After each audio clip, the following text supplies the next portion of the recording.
Okay, so this is going to be published a bit past the due date, but maybe the grader will see it. I think this isn't strictly necessary, but it's a somewhat more robust demonstration of how arbitrary this rule encoder is. So in the final report is detailed how a lifelike automaton works. These have kind of a cool property that for each rule, like for example, life is born 3, stay 2, 3, this generates a certain pattern of behavior among like living and dead cells. For any given rule, including this, there is a corresponding anti-rule in which basically the dead cells behave like the living cells would in the original rule, and vice versa. And so I'm going to show you how, given a rule, to generate the corresponding anti-rule.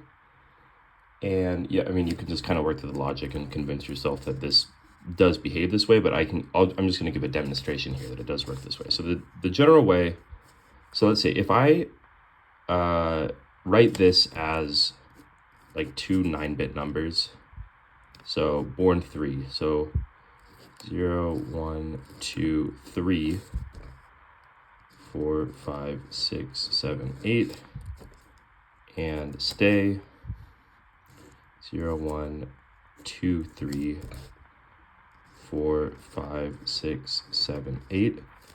So hopefully you can see that this encodes Conway's game of life. This says that a dead cell should turn on not for 0, not for 1, not for 2, but for 3 neighbors. And likewise, a living cell should survive with not 0, not 1, but with 2 or 3 and nothing higher neighbors. So this is life right here. To generate anti-life, the basic rule is you can just rotate this 180 degrees and then negate every cell. Or you can think of it as take the birth row and reflect it around, this is like the 4 position here. And same with the survival rule, and then flip birth and survival, and then negate. So here we can walk through that. So if we were going to rotate this 180 degrees, we'll say that's the 4 position. We're going to, survival gets rotated up to here, 1 and 1. Birth gets rotated here, 1, and the rest 0. So that's 4, 5, 6, 7, 8. Oh, it ends at 8. 7, 8. This was 4, 3, 2, 1, 0. 3, 2, 1, 0. And the final step is negate all of these. So the corresponding anti-rule should be found. What is that? 1, 2, 3, 4, 5, 6, 7, 8, 9. And stay 0, 1. Oh shit, sorry, I meant to negate that. 1 or 0, 1, 2, 3, 4, 5, 6, 7, 8. So if I program this into my rule encoder, it should start treating the dead cells like living cells in Conway's game of life, and just treat living cells like dead cells. Not going to prove it. It's tedious but not hard to prove, but I can demonstrate it. So let's see.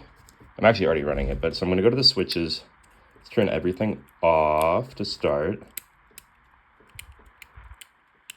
I'm also going to turn this off just so it's not distracting.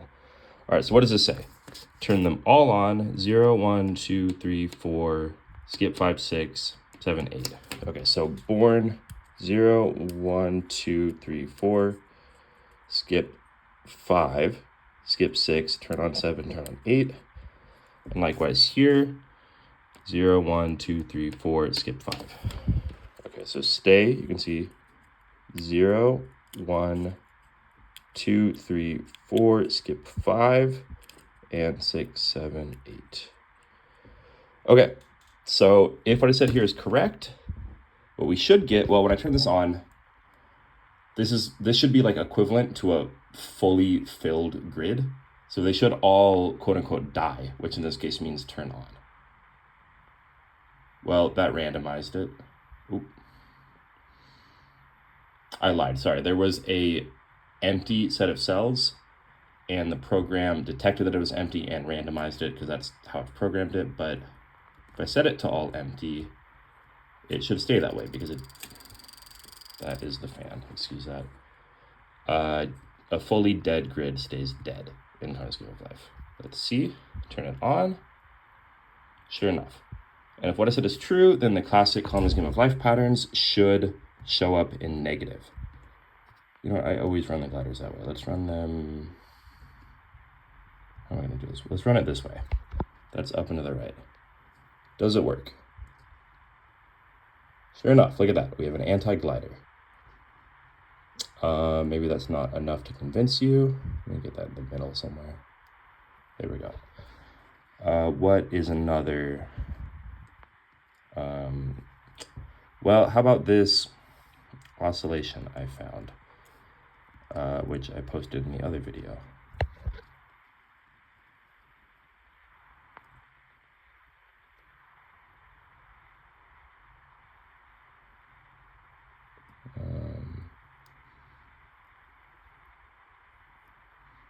A little bit further, we should get back to where we were.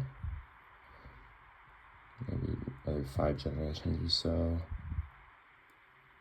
Maybe a little bit longer. Oh, right here. You can see that's where we started. Just like in life. What else? Can we do let's do this. 8x8 can actually accommodate what's called a medium weight spaceship, which is, turn that on, related to the lightweight, like that. So this should move in space, does it? Sure enough, it does. That is just the cooling fan touching the wires. Yeah. There you go, Antilife. I think that's a very robust demonstration of this because it basically requires Connor's Game of Life to be fully flipped. And it still behaves just as expected.